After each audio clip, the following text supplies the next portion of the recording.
Switching gears into the mythos of the world and speaking from the point of Krull being a reality as opposed to a fiction. Other than Titch, what character story, experience, origin, any of that, what is one or a few of your favorite characters and their origins and where they would go after the film?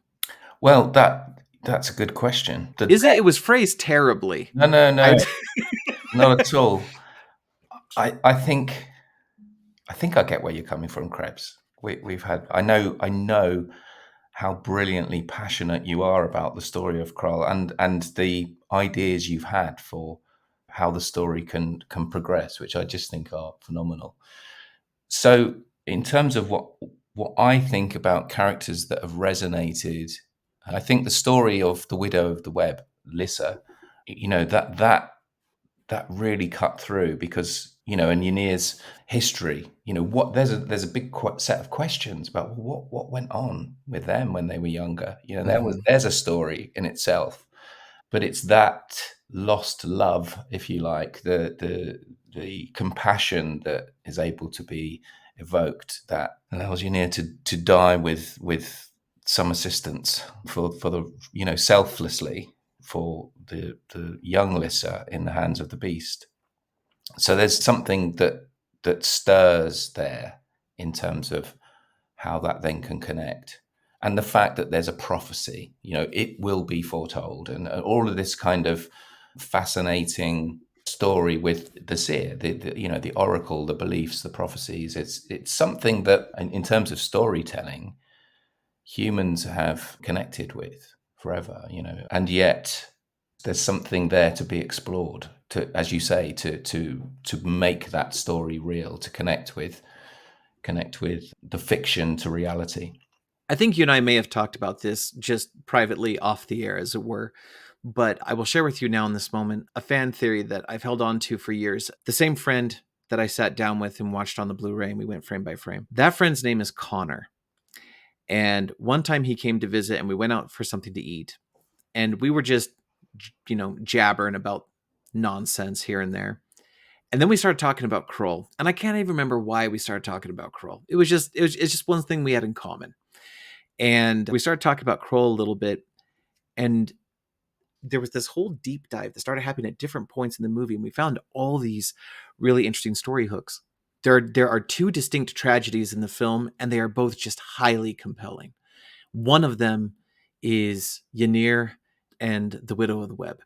We came up with this theory that, given the way the prophecy is structured, that Ynyr and Lissa of the Web were the original fulfillers of the prophecy, that they were in a position at a time in their youth where they could fulfill the prophecy. And a lot of people will be like, that doesn't even make sense. Well, it does if you realize that in some of the deeper mythos and some of the deeper notes on the film, it is explained that the beast is not a singular creature. It's not the beast in the sense that it's the only one that exists, right? It's rather, it's a member of a race of these species. And allegedly, apparently, according to the liner notes on the soundtrack CD, the beast has come to Krull before, has tried to conquer Krull before and failed. And the people primarily responsible for driving off the beast the first time were Ynyr's people. They don't talk about it very much. They don't go into great detail. It's just that Ynyr is from this line of people that drove the beast off the first time. Then we came up with this concept of like, okay, so what if Ynyr and Lissa of the Web were supposed to fulfill the prophecy? But the thing about prophecy, especially this particular one, is that you can't just do it on one day at one time and then it's over. Rather, it's an ongoing choice that you have to fulfill this role, especially if she is going to go on to be the queen of the planet along with her king, and their child is going to go on to be the ruler of the galaxy. This is something that is not a one-day thing. We know from their story that due to ambition and duty, that Ynyr was pulled away from Lissa. And in her abandonment, or her perceived abandonment at the very least, she became rage-filled. And she did have a son. And she murdered him because her rage needed a victim. So there's this beautifully tragic story of how you can see Ynyr and Lyssa coming together in much the same way that Colwyn and our Lyssa did, right?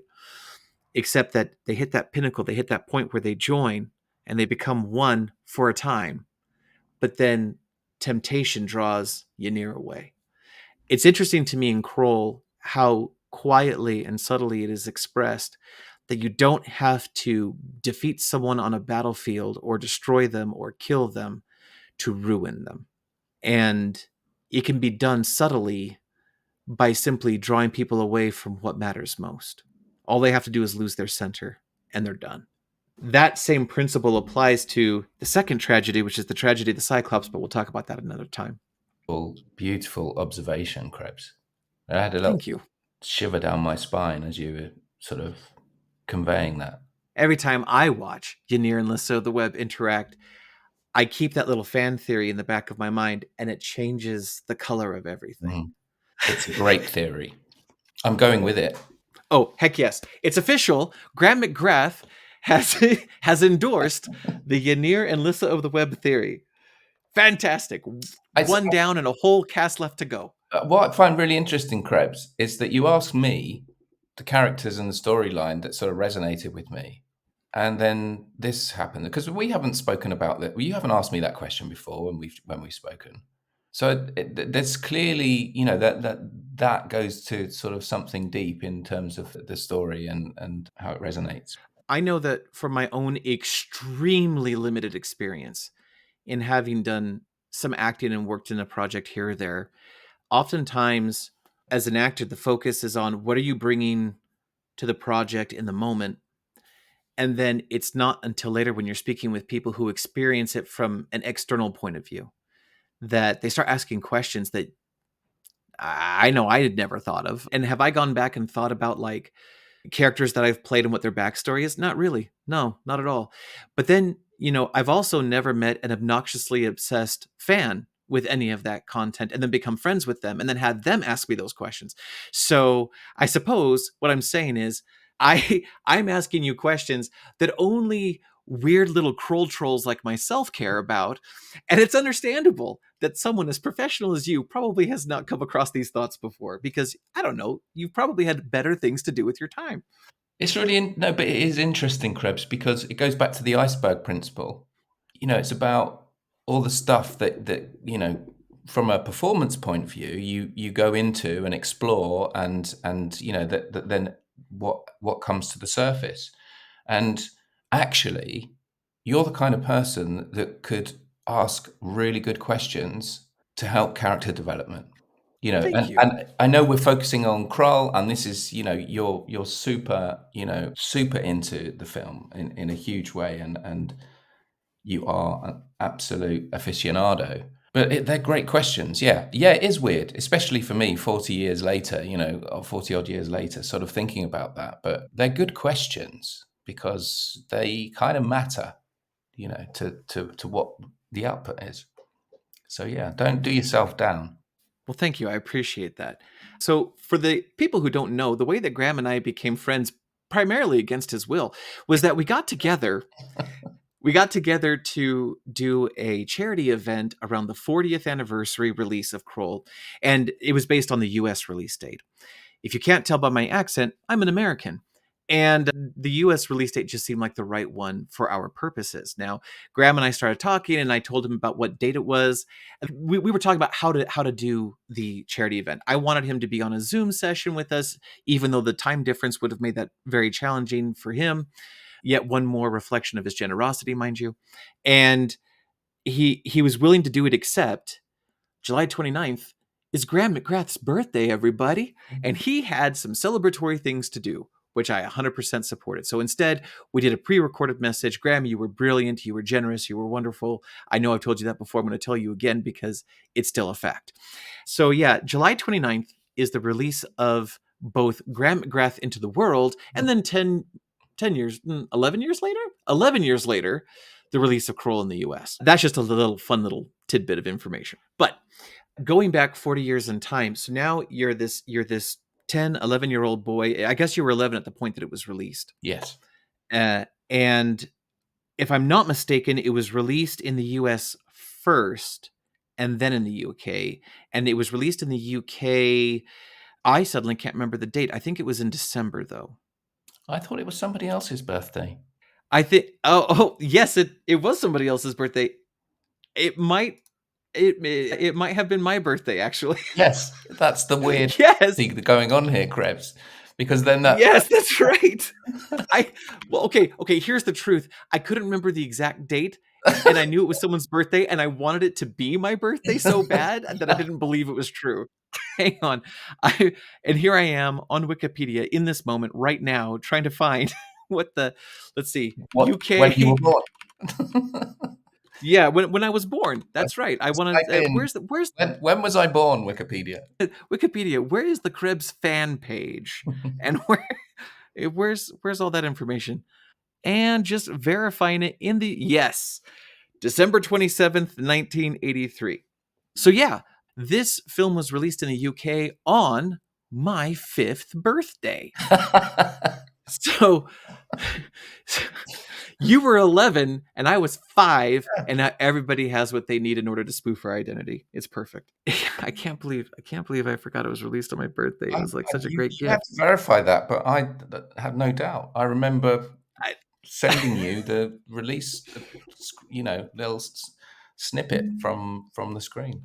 It was one of the best gifts anyone has ever given me, was to tell me that information. And in the moment, I wanted it so bad that I didn't believe it could be the case. You contact me out of the blue about doing a charity thing for Krull in the US, and I find out that it was released on my birthday. And then it turns out you find out that the UK release was on your birthday. I mean, that's pretty crazy. I feel like Peter Yates and the people at Columbia Pictures knew what they were doing. Yeah. When they were trying to make two young nerds very happy. I like how I roped you into the nerd label, knowing that you're like 87 times cooler than I am. No. I'm quite happy to wear the nerd label. Always and forever. I also unabashedly wear it. Going back 40 some odd years, as I understand it, the reaction of the public to the film in the UK was different than the reaction in the US. Admittedly, in the US, Krull did fairly poorly, to put it gently. In my own experiences, as I've interviewed people of various levels of fame and success, and I ask them what their stance is on the 1983 sci-fi fantasy film Krull, I get essentially one of 3 responses. I either get, I'm not sure I've ever seen that movie, which tends to be the most common one. Mm-hmm. The second one is they hold it in rather negative regard. They'll say that they actually think it's cheese, it's camp, they just totally despise it. And by the way, they're wrong. And then third, you get those people who are like, I saw it and I loved it. And the impression that I've gotten is that that third group is typically in the minority. But I've been told by people in the know that in the UK, it was a different experience. Can you talk to your experience about the film's release at that time, particularly in the UK, and what the public reaction was? Yes, I think with the release in the UK, you have to put it into context in that we had Star Wars. So there was a new interest in this kind of new style of fantasy and space and other planets. And, we had Battlestar Galactica and Black Hole and all that sort of genre that followed on the back of it, in a similar way that we had Legend and Willow and Krull and, in a different sort of area of storytelling, fantasy storytelling, sci-fi. And I could go on, Never-Ending Story and beautiful, beautiful stuff of its day, pre-CGI mostly, lots of amazing puppetry and clever special effects and in-camera stuff. So it lost the mainstream impact of being novel when it was released. But when you describe the 3 groups, it's interesting because the second group you mentioned that did know it and didn't like it, I have not come across. Now, those people are either being incredibly polite and kind, or that's not really a group here. My experience is that people either don't know it, and then those that do hold it in the highest esteem. It's almost like their thing. No, that's my film. I found it. I love it. People don't get it. It's kind of got this, I guess, cult following, an underground following, and the people that do love it really do absolutely love it. And so, and I put you in that second category, Krebs. Boy, I sure hope so. Well, I yeah, hope I've earned it. yeah. Otherwise, why are we here, right? But yeah, it's really wonderful for me. It's quite humbling. I feel incredibly grateful for all the things that I've been able to do in my life in terms of acting and other things. To be part of something that, even if it was only a handful of people, it's made a difference and brought joy and excitement to people's lives. Well, that's a position of honor and privilege to be grateful for. When you were on set and you have told me a few stories of what it was like being the youngest actor in the group and trying your best to be professional, but it's also, I mean, you're 10, so there's room for growth and learning.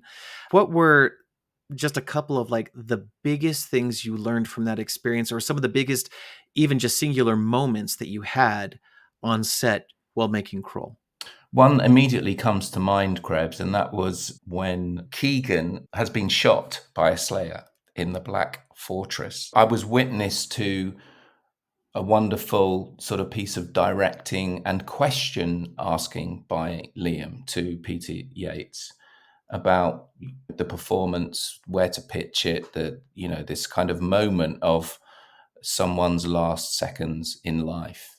And that's the one thing that I think Peter really did, not the one thing, but one of the key things that Peter brought to the film is that he really was treating it like he would anything else, as in he wanted those characters to be real and true and for there to be depth. He wasn't just treating it like a frivolous fantasy sci-fi film. He really evoked great performances out of the actors. So that sticks in my mind. When you just asked that question, Krebs, that's the first thing that came to mind. What else? I think the sense of trust that is sort of generally essential for best outcomes of a cast and crew, and there's reference to Titch being part of the family now after the seer dies. Spoiler alert. And it did feel like that everyone was there for each other, because in the grand scheme of things, you're in difficult environments. It's quite physical. There's lots of physicality that goes on.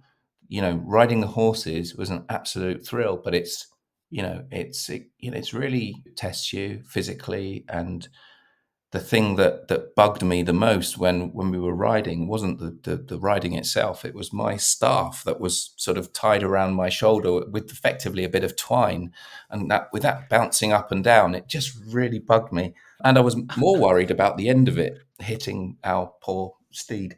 So I was holding on to that to stop it bouncing on the hind legs. And so it was that appreciation for the sort of the family support, the trust that exists within a group of people doing something that is not typical. Because that's the one thing about making certainly sci-fi fantasy films. It's so far removed from reality, well, certainly our day-to-day reality. You need to sort of work together to bring it to life, to make it true. That's brilliant and beautifully well said. You and I have discussed this in the past. I think we've discussed this multiple times. But if I don't ask this question, I think most of the audience will be mad at me. Okay, I'm intrigued now. So tell me about the tiger. Tell me. Of course. Can you tell us about the experience that you had at 10, a walking piece of red meat, working with a tiger?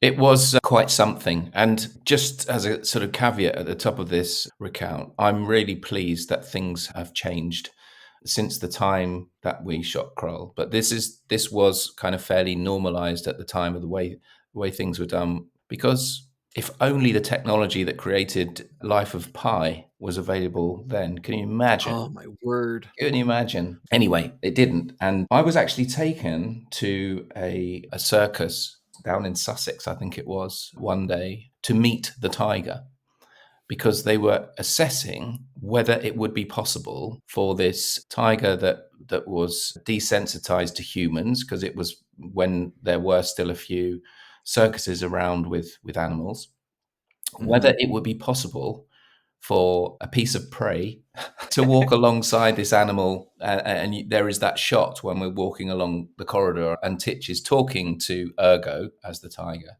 And luckily, I think I was up for anything, so I would have done it. But luckily, I think they realized that because I was so small, that the tiger wouldn't respect my authority as a trainer, and that there was a big risk. So that particular scene was literally, you can see that we never cross the middle of the screen. You know, it was shot in duplicate on a fixed rostrum. So I acted to nothing, and then the tiger. Well, in fact, the tiger was shot first, and I would watch a video playback of where the tiger walked, where it stopped, where it looked, and then try and recall that as I walk past to make it look genuine, which I think it does. I think the simplest special effect kind of came across well. However, after Ergo is actually clearly quite wounded and is bleeding out, and there's that scene with Tiger lying on my lap, his head on my lap, 9 foot long animal, beautiful creature. I was in a small caged set, and the Panavision lens was just poking through a small aperture of this cage set. Only other person within that space, standing in the shadows just round the corner off camera, was a man with a rifle. Just in case the short-term tranquilizer, which was legitimately used for medical purposes, if they needed to examine animals, but it was a short-term tranquilizer. There was only sort of a few minutes of semi-consciousness, I shall say, because the tiger was very much seeing me and breathing and everything. But he was there just in case the anesthetic wore off. This is where you did feel the pressure, because they waited, the tiger was ready, right, in you go, okay, we're set, start rolling. And then Peter was just giving, this is happening now, the fortress is shaking, and then they were throwing some dust and bits of things down, and we shot as much as possible until somebody was saying, that's it, you've got to get him out now, you've got to get him out, and they cut. Derek Cracknell, first AD, I think, was the one that literally grabbed my arm and yanked me through the door. They shut the door, and then within 30 seconds to a minute, the tiger was awake again. Wow. Yeah, it's an experience that, that outtake or behind the scenes stuff that was on the DVD, which my friend showed to me 20 years after the film was made. There's me saying, "Oh, it's just like a big pussycat." It was to me, my nanny P, grandmother, adored tigers. She used to stitch tapestry rugs and have pictures of tigers all around her house. She just loved that animal. And I gave her a photograph of me with the tiger, which came back to me when she passed away eventually. She was just thrilled. And I inherited from her that sense of love, being kind to animals, to recognize their own beauty. And for me, being in that space, it was just amazing. I was there with this tiger, for goodness sake. It's remarkable. So it just felt very special to do. When you step back with hindsight and you think, blimey, look at the risks they took back in the day. And, there are animal welfare questions that you can ask now, quite rightly. Hence why, as I said at the beginning, I'm glad they don't do things that way anymore. Correct. I very much agree with you. Just to be clear on this point, when you said that there was a man off to the side, out of camera shot with a rifle, I take that to mean that was not a tranquilizer rifle. Correct. Because a tranquilizer wouldn't take effect quickly enough. No. I always find it interesting how often, for the sake of cinema or television or whatever the case may be, often our entertainment paints in a pattern certain things in life that just aren't real.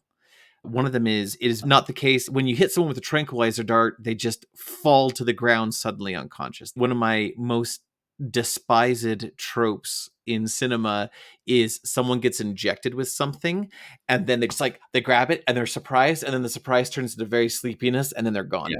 Yeah.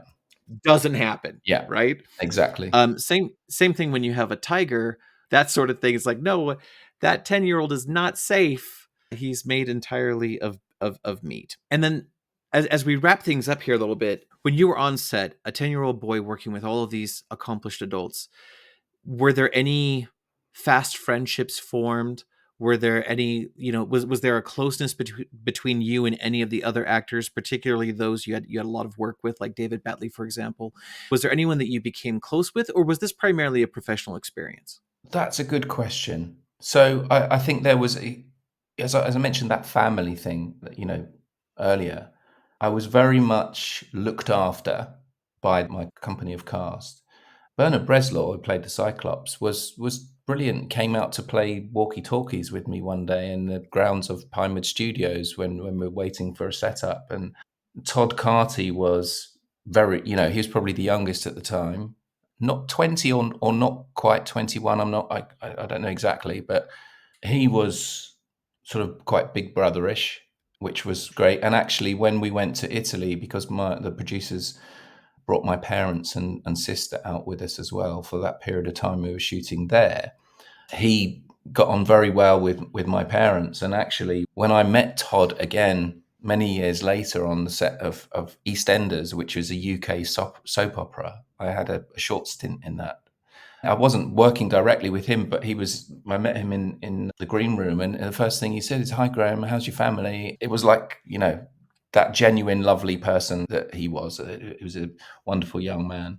So those things go on. In terms of post-production, actually, I had a friendship built up, mostly sort of initially from my parents, with a chap called Ken Toohey, who was the second AD. He used to drive me around from the dressing room block to, along Goldfinger Avenue to 007 stage in a Volkswagen camper van with the doors slid locked open and pretending to, do it in a stunt chase. He was probably going about 5 miles per hour. It was great fun. And he used to call me the scallywag, as did the assistant director's crew. So it was Derek, Ken, Andy, and yeah, I was the scallywag. So there was there was a lovely thing going on. And actually, many years later, Ken invited me to a premiere of a film that he'd made. He got made and funded. Oh, He'd sort of developed a project, and it was based on a Spike Milligan piece of writing. And, you have those connections that prevail. There's something that, there's a theory that if you maintain a friendship for more than 7 years, it doesn't matter how often you see people, you will, that friendship will continue in some way. You're connected, you stay connected. So, because with acting especially, it's very transient. You come together, it's very intense. You're close with people. You have to build that trust, especially in terms of characters, performers that are performing, in relationships. There's a huge amount of trust and bonding that has to occur, and then the production finishes. Everyone moves on, goes in different directions. So it's very rare, in my experience, that you can genuinely maintain friendships. I can probably count on one hand the times that's happened, but they're friendships that have proper meaning. I can refer to, I'm not the kind of person that refers to friends as just people I know. Friends is something deeper than that. There's I consider a friend, because that's what we've built together over the last, 18 months or so.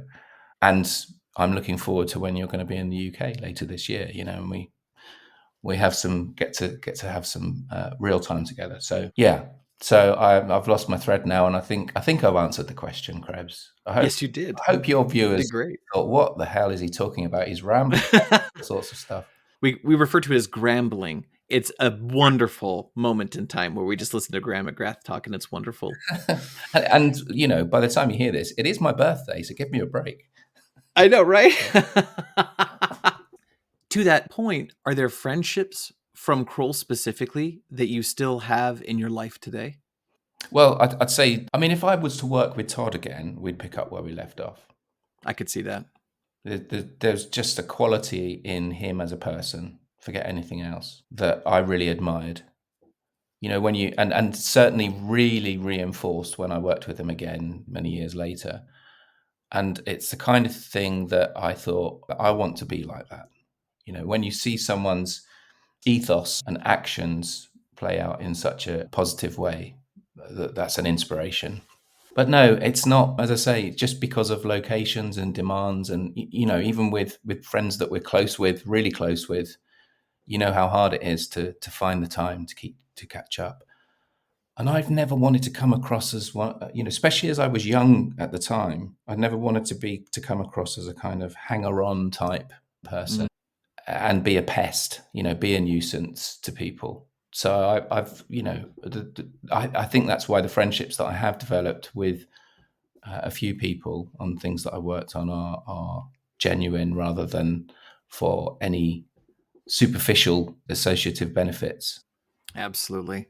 So, looking back on it, what was Krull to you and to your career as two separate things at the time that it came out in 83? What was Krull to me when it came out?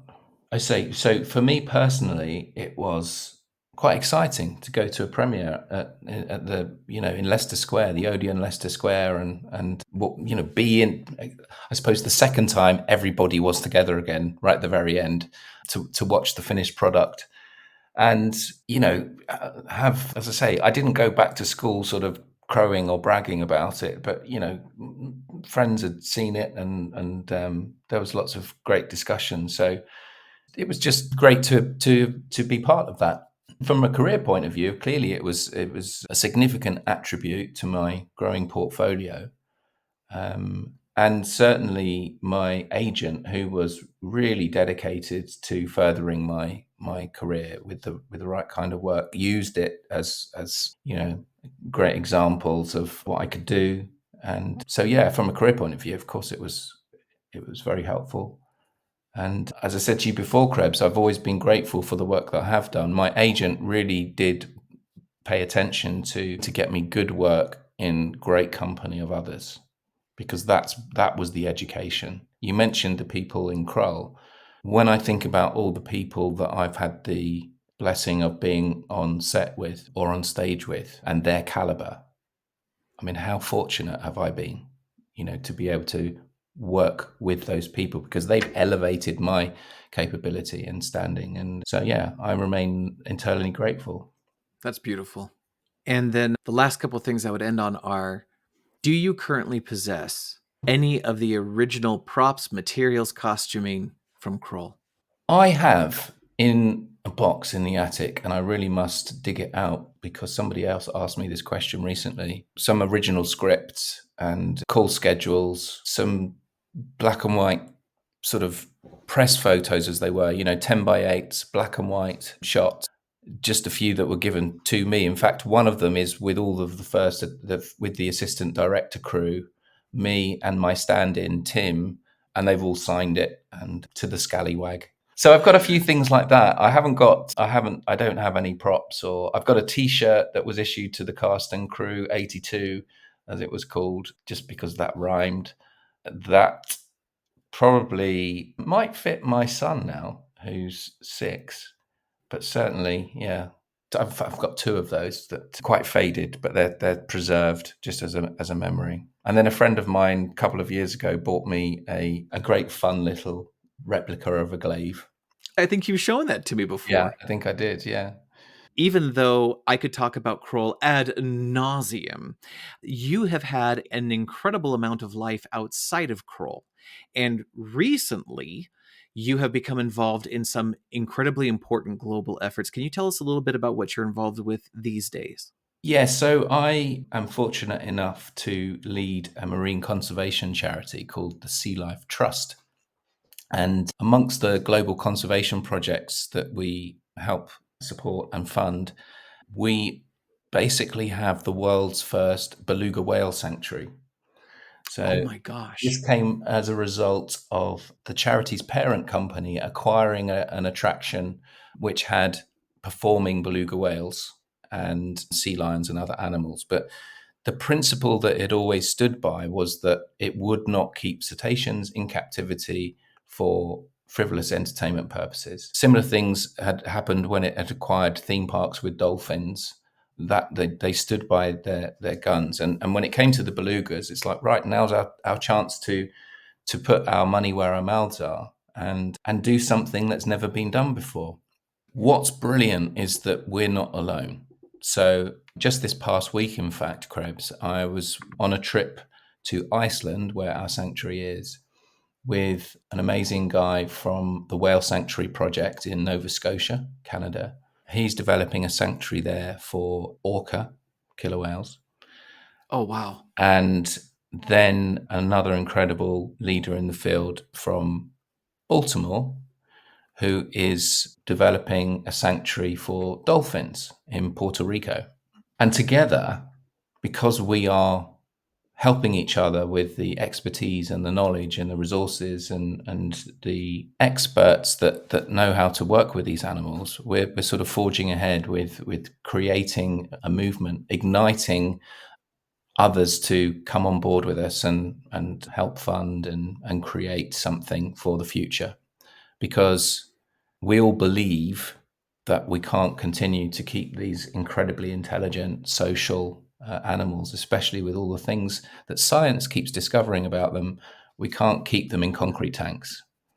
And so what are our options? What can we do to give them the closest thing to wild freedom possible? So that's one of the big projects that my charity is involved with. We have another sanctuary in the UK which rescues, rehabilitates, and releases injured seal pups, sort of between 50 to 70 every year. And we, as I said as well, the main sort of founding reason for the charity is about global conservation. So whether that's rescuing stranded turtles, 3 different species across the US, we've just funded that one. We do projects out of Florida linking to other organizations for coral reef protection, similar things going on in Asia, in Thailand. We've got rewilding of zebra sharks in Australia, basically breeding and then rewilding the declining species in Indonesia. So there's all these kind of things that are going on, that, you know, tiny pockets of stuff to try and do something to protect our world's oceans, you know, and restore some balance. So, you know, I feel lucky because I'm doing something that has that purpose, and doing something is better than doing nothing. And together we can do so much more. That's incredible. And I do love it when you have people who have sort of migrated from the entertainment sphere, where we get to indulge in fantasy and we get to be entertained, as is the industry's purpose, to something that's more tangible, more real, and has real impact. And Graham, you've had real impact on the world, and that is not a small thing to accomplish. So thank you for all that you're doing. It's very kind of you to say. Well, this has been yet another fantastic conversation that you and I have been able to have. I really appreciate you taking time for this show and for answering questions that I'm sure the fans will find very interesting. Don't worry, I am certain that I will leverage our friendship for something like this again in the future. Thank you so very much. You are fantastic, Graham. I appreciate you. Thanks for being on the show. Thank you, Krebs. See you next time. Thank you so very much for listening to this episode of the Krulltimate Podcast. Now, I would like to hear from you. If you have any questions, curiosities, or comments that you would like to make about this or other episodes, you can send them to thekrulltimatefandom@gmail.com. Until next time, I have been your host, Professor Krebs, and this is the Krulltimate Podcast.